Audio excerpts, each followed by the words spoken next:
దాన్ని బట్టి ఇక్కడ రావడం మనం చాలా ఆనందంగా ఉంది.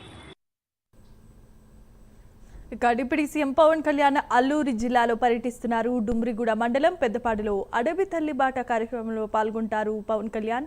మారుమూల పల్లెల్లో రోడ్ల నిర్మాణానికి శంకుస్థాపన చేయనున్నారు. అనంతరం గిరిజనుల సమస్యలను పవన్ అడిగి తెలుసుకోనున్నారు. 2 రోజుల పాటు అడవి తల్లి బాట కార్యక్రమాన్ని నిర్వహించనున్నారు.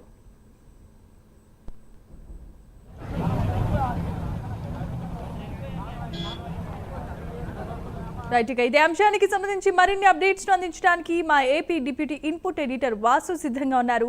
వాసు, చెప్పండి. జమ్ము మరి కాసేపట్లో పవన్ కళ్యాణ్ చేరుకోబోతున్నారు. మొత్తం కూడా సందడిగా నెలకొంది. మనం చూడొచ్చు ఇక్కడ పెద్దపాడు గిరిజన గ్రామం, ఈ గ్రామం దగ్గర అడవి తల్లి బాట అనే పథకాన్ని స్టార్ట్ చేశారు. అందులో భాగంగానే మరి కాసేపట్లో పవన్ కళ్యాణ్ చేరుకుంటున్నారు. అంతా కూడా అధికారులు సిద్ధం చేశారు. మనం చూడొచ్చు ఇక్కడ నుంచి ఆ కిందకి లోపలికి ఆ కొండ ప్రాంతం నుంచి దాదాపు కొన్ని విలేజ్లు ఉన్నాయి. ఆ విలేజ్ల కోసం ఆ రోడ్డు మార్గాన్ని శంకుస్థాపన చేస్తున్నారు. గత దశాబ్దాల తరబడి ఎక్కడా కూడా ఇక్కడ రోడ్లు వెయిటింగ్ అని లేకపోతే గిరిజనుల కోసం ఎటువంటి ప్రత్యేకమైన చర్యలు తీసుకోలేదు. ఈ నేపథ్యంలో గతంలో పవన్ కళ్యాణ్ ఇచ్చిన హామీ మేరకు ఇక్కడ రోడ్లు వేసేందుకు సిద్ధమయ్యారు. దగ్గరలోనే ఉన్నారు పవన్ కళ్యాణ్. అరకు చేరుకున్నారు. అరకు నుంచి మరి కాసేపట్లో ఈ సంఘటన స్థలానికి, ఈ రోడ్డు శంకుస్థాపన చేసే ప్రాంతానికి చేరుకోబోతున్నారు. ఇందులో భాగంగా ఇక్కడ భారీగా అభిమానులు అయితే అందరూ చేరుకున్నారు. దీని పక్కనే ఒక స్కూల్ దగ్గర కూడా బహిరంగ సభ ఏర్పాటు చేశారు. ఇక్కడ శంకుస్థాపన అనంతరం కూడా పవన్ కళ్యాణ్ ఈ బహిరంగ సభలో పాల్గొంటారు. బహిరంగ సభలో గిరిజనుల సమస్య గురించి తెలుసుకుంటారు. గిరిజనులతో కూడా మాట్లాడతారు. మొత్తం ఇక్కడ చాలా కాలం నుంచి కూడా ఇక్కడ రోడ్లు సమస్యలు ఉన్నాయని చెప్పడం జరిగింది. ఎవరు ఏ ప్రభుత్వాలు కూడా పట్టించుకోలేదు. ఈ పరిస్థితిలో ఆయన అయితే గత ప్రభుత్వంలో ఉండగా ఆయన అనేక సార్లు ఉత్తరాంధ్రలో గిరిజన ప్రాంతాలు పర్యటన జరిగింది. ఈ పర్యటనలో భాగంగా ఆయనకు గిరిజనులు ఈ రోడ్డు చూపించి చాలా రోడ్లు కూడా ఇదే విధంగా ఎక్కడా కూడా లేవని చెప్పడం జరిగింది.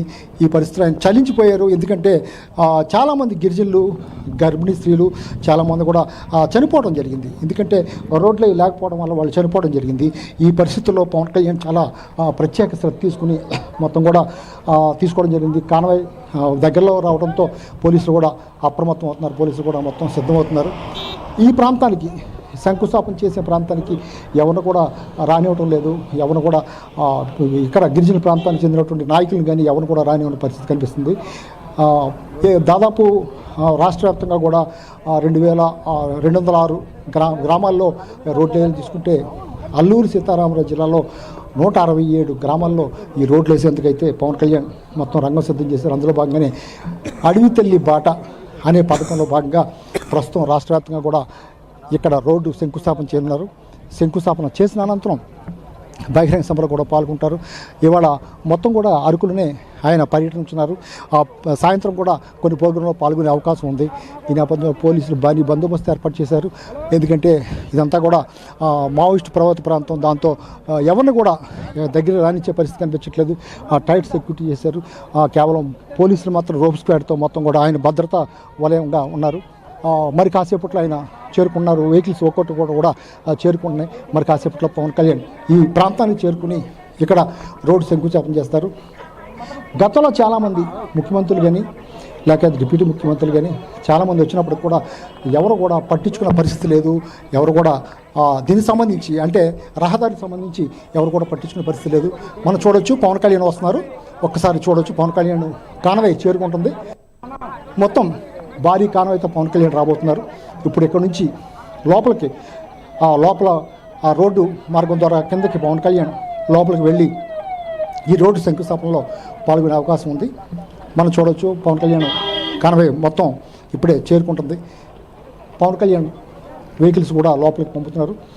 పవన్ కళ్యాణ్ లోపలికి వెళ్ళిన అనంతరం కూడా అక్కడ ఎందుకంటే అదంతా కూడా చాలా కంజెక్ట్గా ఉండటం వల్ల లోపలికి వెళ్ళలేని పరిస్థితి, ఎవరిని కూడా పంపించలేని పరిస్థితి. దీంతో కాన్వాయ్ చేరుకుంటుంది. కాన్వాయ్లో ముఖ్యమైన వెహికల్స్ని ఎమ్మెల్యేలు లేదా ముఖ్యమైన నాయకులు వీళ్ళ మాత్రమే లోపలికి పంపించే పరిస్థితి కనిపిస్తుంది.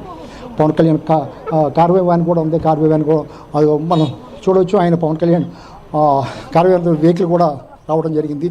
పవన్ కళ్యాణ్ కాసేపు అక్కడ జస్ట్ సేద తీరి ఆయన శంకుస్థాపనకు వెళ్ళే అవకాశం ఉంది. చూడవచ్చు పవన్ కళ్యాణ్ ఇప్పుడే దిగారు. పవన్ కళ్యాణ్ దిగి మొత్తం మొత్తం కూడా కనుక్కుంటున్నారు. ఆ వ్యాన్లోకి వెళ్ళి కాస్త ఫ్రెష్ అయ్యి మరి కాసేపట్లో అక్కడికి వెళ్ళి మొత్తం అడుగుతున్నారు. మొత్తం అంతా కూడా ఆయన ఎక్కడ నుంచి శంకుస్థాపన చేయాలి, ఏంటి రోడ్లు అని కూడా అడుగుతున్నారు. ఆయన ఒకసారి చూడొచ్చు, అక్కడ అధికారులతోనే వాళ్ళతో మాట్లాడుతున్నారు. పవన్ కళ్యాణ్ కాస్త ఆ వ్యాన్లోకి వెళ్ళిన అనంతరం కాసేపు సేవ తీరిన అనంతరం కూడా ఇక్కడ శంకుస్థాపన చేసేందుకు సిద్ధమవుతున్నారు. దీంతో పవన్ కళ్యాణ్ చూసేందుకంటే భారీగా జనాలు కూడా చేరుకుంటున్నారు. ఈ పోలీసులు అయితే ఎవరిని కూడా ఆ లోపలికి వెళ్ళనిచ్చే పరిస్థితి కనిపించట్లేదు. మరి కాసేపట్లో పవన్ కళ్యాణ్ ఆ వ్యాన్లో కాస్త సేవ తీరిన అనంతరం కిందకు వచ్చి ఆ కిందకంతా చాలా దూరం నడిచి వెళ్ళాలి. కిందకి ఆయన నడిచి వెళ్ళి మొత్తం కూడా శంకుస్థాపన చేసే అవకాశం ఉంది. గతంలో కూడా ఎప్పుడు ఈ విధంగా పవన్ కళ్యాణ్కి గిరిజనులు అంటే చాలా మక్కువ. గిరిజనుల సమస్యల మీద ఇప్పుడు కూడా మీడియాతో కూడా గిరిజనుల సమస్యల మీద ఎక్కువ ప్రస్తావించారు. అందులో భాగంగానే ఉత్తరాంధ్రలో గిరిజనులు చాలామంది ఈ పవన్ కళ్యాణ్ దృష్టికి చాలా సమస్యలు తీసుకెళ్లారు. ఈ డోలీ మోతల వల్ల చాలామంది ఇబ్బంది పడి గర్భిణీ స్త్రీలు హాస్పిటల్కి చేరుకోక చాలా ఇబ్బందులు పడ్డారు. గతంలో చనిపోవడం కూడా జరిగింది. దానికి చలించిపోయినటువంటి పవన్ కళ్యాణ్ గతంలో చెప్పడం జరిగింది. ఇందులో భాగంగానే మొత్తం ఎమ్మెల్యేలు అందరూ కూడా చేరుకుంటున్నారు. ఈ కాన్వేలో భాగంగా సుందర విజయ్ కుమార్ అవ్వచ్చు, మొత్తం మిగిలిన ఎమ్మెల్యేలు అందరూ కూడా, ముఖ్య నాయకులు, జనసేన నాయకులందరూ కూడా చేరుకుంటున్నారు. మరి కొన్ని నిమిషాల్లోనే పవన్ కళ్యాణ్ ఆ శంకుస్థాపన చేసేందుకైతే ఆ కిందకి వెహికల్ వెళ్తున్నటువంటి కింద ప్రాంతానికి వెళ్ళి దగ్గరుండి అక్కడ శంకుస్థాపన కార్యక్రమాన్ని పూర్తి చేసే అవకాశం ఉంది. ముఖ్యంగా పవన్ కళ్యాణ్ గురించి మనం చెప్పుకుంటే ఆది నుంచి కూడా ఆయన ఉత్తరాంధ్ర యాత్ర ప్రారంభించారు. ఎక్కడి నుంచే పార్టీ పరంగా ఉత్తరాంధ్ర యాత్ర ప్రారంభించారు. ఆనాటి నుంచి కూడా గిరిజనులు అంటే చాలా మక్కువ. ఆయనకి గిరిజనుల సమస్యల మీద దృష్టి పెట్టేవారు. అటు శ్రీకాకుళం అవ్వచ్చు, విజయనగరం అవ్వచ్చు, మొత్తం పార్వతీపురం అవ్వచ్చు, ఎక్కడ చూసినా సరే గిరిజన ప్రాంతాల్లో ఎటువంటి సమస్యలు ఉన్నాయి, గిరిజన ప్రాంతాల్లో ఎటువంటి సమస్యలు అంటే వాటికి సరిగైన పౌష్టిక ఆహారం అందడం కానీ, లేకపోతే సరైన ఆహారం లేకపోవడం కానీ, మంచినీటి కొరత, అలాగ అనేక సమస్యలు వాళ్ళు ఎదుర్కొంటున్నారు. వీటన్నిటిని కూడా పరిష్కరించేందుకు పవన్ కళ్యాణ్ ప్రత్యేకమైన శ్రద్ధ తీసుకున్నారు. ఇందులో భాగంగానే ముఖ్యంగా ప్రధానంగా ఎదుర్కొనేది రహదారుల సమస్య. ఈ రహదారుల సమస్యని ఎదుర్కొనేందుకైతే ఈ సీఎంతో చంద్రబాబుతో ఆయన చర్చించిన అనంతరం దీన్ని అడవి తల్లి బాట అని ఒక పథకాన్ని ప్రారంభించారు. ఇందులో భాగంగా రాష్ట్ర వ్యాప్తంగా గిరిజన ప్రాంతాల్లో ఈ డోలీ మోతలతో చాలామంది ఇబ్బంది పడే ప్రాంతాల్లో, రహదారులు లేని ప్రాంతాలు, కనీసం 2-3 కిలోమీటర్లు కనీసం నడిచి వెళ్ళే ప్రాంతాలు, అంటే వాళ్ళు మంచినీళ్ళు తెచ్చుకోవాలన్నా, లేకపోతే వైద్యం చేయించుకోవాలన్నా, లేకపోతే ఏం చేసుకోవాలన్నా సరే 2-3 కిలోమీటర్లు, 5-6 కిలోమీటర్లు నడిచి వెళ్ళాల్సిన పరిస్థితి. కనీసం మోటార్ వెహికల్ కూడా నడలేని పరిస్థితి, వెళ్ళలేని పరిస్థితి. ఈ పరిస్థితుల కారణంగా ప్రధానంగా ఈ రహదారులు నిర్మించాలని పవన్ కళ్యాణ్ నిర్ణయించుకున్నారు. మనం చూడొచ్చు, కూటమి ప్రభుత్వం వచ్చిన ఈ 10 నెలల్లో కూడా చాలా ప్రాంతాల్లో రహదారులు అయితే పూర్తి చేయడం జరిగింది. చాలా గ్రామాల్లో రహదారులు మనకు కనిపిస్తున్నాయి. అయితే ప్రధానంగా మిగిలిన ప్రాంతాల కంటే ఈయనకు ఉన్నటువంటి శాఖల ప్రకారం గిరిజన ప్రాంతాల్లో రహదారులు తప్పనిసరిగా పూర్తి చేయాలి, రహదారులు ప్రాధాన్యత ఇవ్వాలని పట్టుబట్టడం జరిగింది. అందులో భాగంగానే పవన్ కళ్యాణ్ ఈ రహదారుల కార్యక్రమాన్ని అడవి తల్లి బాటలో భాగంగా తీసుకున్నారు. అందులో భాగంగానే ఈరోజు శ్రీకారం చుట్టబోతున్నారు. ఈ పథకానికి ఏపీ ప్రభుత్వం శ్రీకారం చుట్టిందని చెప్పొచ్చు. గతంలో ఎవరు కూడా ఇంత కాన్సన్ట్రేషన్ చేసి అంటే గిరిజన సమస్యల మీద, గిరిజనులు ఎదుర్కొన్న బాధల మీద ఎవరు కూడా చేయలేదు. ఒక్క ఉత్తరాంధ్ర ప్రాంతంలోనే ఈ డోలీ మోతల వల్ల అనేక మంది చనిపోవడం జరిగింది.